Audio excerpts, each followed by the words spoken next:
మనము మన టీచర్ అయిన సల్మా మేడంతో మేడం మేడం యొక్క అంటే ప్రాసెసింగ్ ఎక్స్పీరియన్స్ మొత్తం మనతో పంచుకోవాలనుకుంటుంది. రాబోయే డిఎస్సి విద్యార్థులకు కూడా మంచి సజెషన్ లాగా ఉంటాయనే ఇంటెన్షన్తో మేడంతో ఇంటర్వ్యూ చేయడం జరుగుతుంది. ఇప్పుడు మేడం మీ యొక్క సెల్ఫ్ ఇంట్రడక్షన్ జరుగుతుంది. హాయ్ అండి, నా పేరు ఫర్హాద్ సల్మా. నేను 2008 డిఎస్సి రాశాను. కాకపోతే మాకు ఇచ్చినది 2010లో ఇచ్చారండి. 2 ఇయర్స్ లాస్ అయింది మాకు. మీరు డిఎస్సి రాసినప్పుడు సిలబస్ ఏ విధంగా ఉంది, మీ ప్రిపరేషన్ ఏ విధంగా, సెల్ఫ్ ప్రిపేర్ అయ్యారా లేదంటే ఏదైనా కోచింగ్ సెంటర్కి వెళ్ళి ప్రిపేర్ అయ్యారా, మీ ర్యాంక్ ఎంత వచ్చింది, ఏ డిస్ట్రిక్ట్లో వర్క్ చేస్తున్నారు అది చెప్పగలుగుతారా? ఓకే అండి. అయితే నాకు ఎలా అయిందంటే, నేను డిఎడ్ తోటి వచ్చానండి, ఎస్జిటి. అయితే మాకు వెంటనే నేను ఇట్లా డిఎస్సి ఇట్లా డిఎడ్ కంప్లీట్ అవ్వగానే డిఎస్సి పడింది. కాకపోతే డిఎస్సి రాసేసాను కానీ వెంటనే ఇవ్వలేదండి. 2 ఇయర్స్ వచ్చింది. దానిలోగా నేను ఏం చేశానంటే ఇటు డిగ్రీ కూడా కంప్లీట్ చేసుకున్నాను అన్నట్టు. అప్పట్లో ఒక ట్రైనింగ్కి వెళ్ళి చేశాను, కోచింగ్కి వెళ్ళాను. కోచింగ్ సెంటర్ తోటే నేను రాశానండి. కాకపోతే సెల్ఫ్ ప్రిపరేషన్స్ కు 1 to 5th అన్ని సబ్జెక్ట్స్, ఆల్ సబ్జెక్ట్స్ ప్రైమరీలో మ్యాథ్స్, ఇంగ్లీష్, సైన్స్, ఈ అన్ని బుక్స్, ఎస్సీఆర్టీ బుక్స్ అన్ని.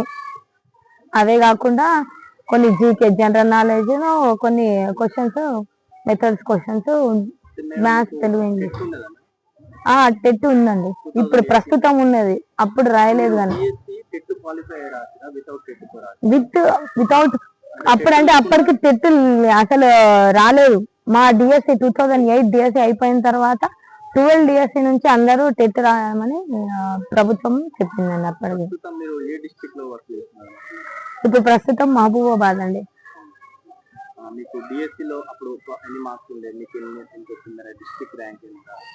అప్పట్లో అయితే 100 మార్కులకే ఉండేయండి.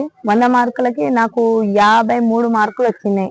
ర్యాంక్ మాది 30% as per DEd and BEd వేర్ చేశారు కాబట్టి 30% లో నాకు 3128 ర్యాంక్ వచ్చింది. మళ్ళీ బీసీఈ దాంట్లో వచ్చిందండి నాకు.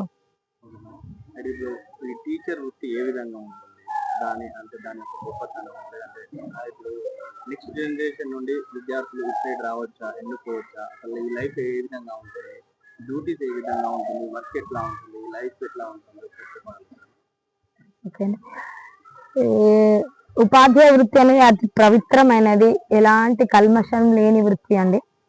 దీంట్లోకి రావాలంటే నేను ఇష్టపూర్వకంగానే వచ్చాను. ఇది ఎంత పవిత్రమైందంటే, పిల్లలు, అమాయకమైన పిల్లలు, చిన్న పిల్లలు, వాళ్ళ మనసుని, ఇప్పుడు మట్టి ముద్దను మనం ఏ విధంగా శిల్పంగా తయారు చేస్తామో అదే విధంగా పిల్లల్ని మనసులని మనం మౌల్డ్ చేయొచ్చు, ఏ విధంగా చేయొచ్చు. చాలా మంచి వృత్తి అండి.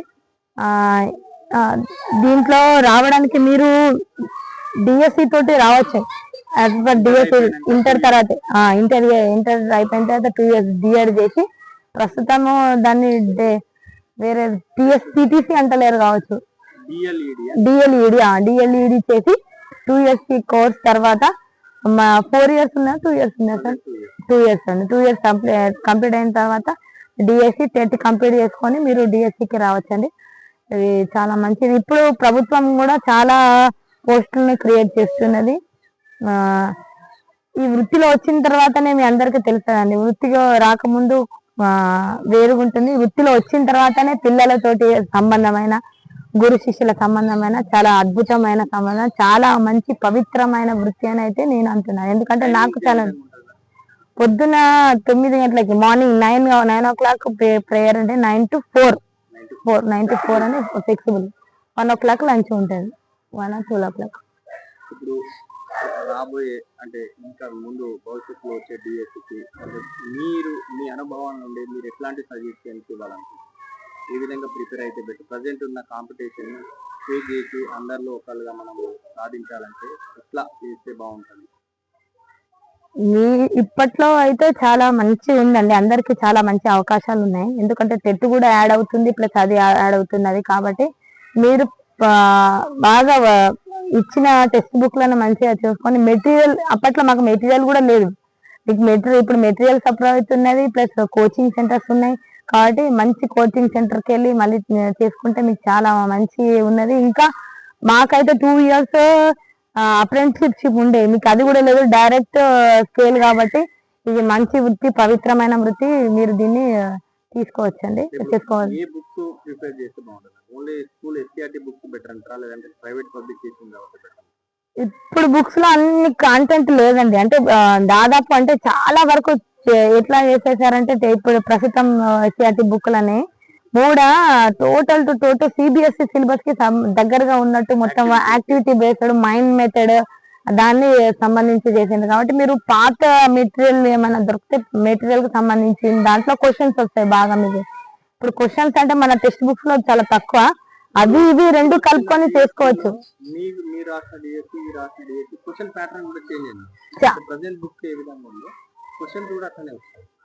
ఇప్పుడు ప్రైవేట్ కంటే ఎస్సీఆర్టీ బుక్స్ చదవడం బెటర్. మాకంటే మాకేమంటే 100 మార్కులకే ఉంది. ఇప్పుడు 160 మార్కులు, 120 క్వశ్చన్స్ 160 ఉంది. మార్క్స్ కంటెంట్ అయితే 20 మార్క్స్ అనేది మనకు యాడ్ అవుతుంది. ఓకే అండి. అయితే టెక్స్ట్ బుక్స్ ప్లస్ కొంచెం కోచింగ్ తీసుకుంటే మంచి ర్యాంక్, మంచి ప్లేస్ కూడా వచ్చే అవకాశం ఉంటుంది. అనుకున్న ప్లేస్, నియరెస్ట్ ప్లేస్ వచ్చే అవకాశం ఉంటుంది. అంటే మనం ఎంత మంచి మార్కులు తీసుకొని వస్తే కదా మనకు దగ్గర ప్లేస్ రావడానికి అవకాశం ఉంటది. కాబట్టి మీకు ఏజ్ లో అంటే ఇట్లా జాబ్ తక్కువ ఏజ్ నాకు ఇంటర్ తర్వాతనే వచ్చేసిందండి. ఎందుకంటే 2 years అంటే 2 years కోర్సే కాబట్టి ఆఫ్టర్ డైరెక్ట్ ఇంటర్ తోటే వచ్చిందని అనుకోవచ్చు. నాకు తక్కువ ఏజ్ లో 19 years లోనే నేను జాబ్ లో సెటిల్ అయిపోయాను. నెక్స్ట్ ఇంకా అంటే ఇప్పుడున్న కాంపిటీషన్ మీ అప్పుడు ఎన్ని పోస్టులతో డిఎస్సి రావడం? మాది మెగా డిఎస్సి అండి. 2008 డిఎస్సి అని 50,000 ఏదో బాగా వేసారండి. మాది మెగా డిఎస్సి. మా తర్వాత 24 మీకి ఇంకో 17 వాళ్ళకు వేసారు కావచ్చు. 50,000 మెగా డిఎస్సి, అది ఉమ్మడి ఆంధ్రప్రదేశ్, మొత్తం ఉమ్మడి ఆంధ్రప్రదేశ్ తోటి రాసాం. తర్వాత తెలంగాణ వచ్చింది. ఓకే. ఇప్పుడు మేడం యొక్క అనుభవం చెప్పడం జరిగింది. ప్రైవేట్ పబ్లికేషన్ కంటే మా ఎస్సీఆర్టీ బుక్స్ ప్రిపేర్ అవ్వడం బెటర్ ఉంటుంది. అదే విధంగా ఏదైనా గైడెన్స్ అంటే ఒకరి కోచింగ్ కానీ లేదంటే ఇట్లాంటి గైడెన్స్ ద్వారా ప్రీవియస్ క్వశ్చన్స్ ప్రాక్టీస్ చేసుకుంటూ ఇలా ముందు టెట్ లో మంచి స్కోర్స్ సాధించడం వల్ల 20% అనేది మనకు వెయిటేజ్ ఉన్నది. కాబట్టి ఆ టెట్ లో మంచి స్కోర్ చేసిన తర్వాత డిఎస్సికి ప్రిపేర్ అయ్యి ఇలా క్వశ్చన్స్ ఎక్కువ ప్రాక్టీస్ చేయడం వల్ల మంచి ఫలితాలను సాధించవచ్చని మేడం తన అనుభవాల గురించి అయితే చెప్పడం జరిగింది. ఓకే, థ్యాంక్ యూ అండి. Thank you madam.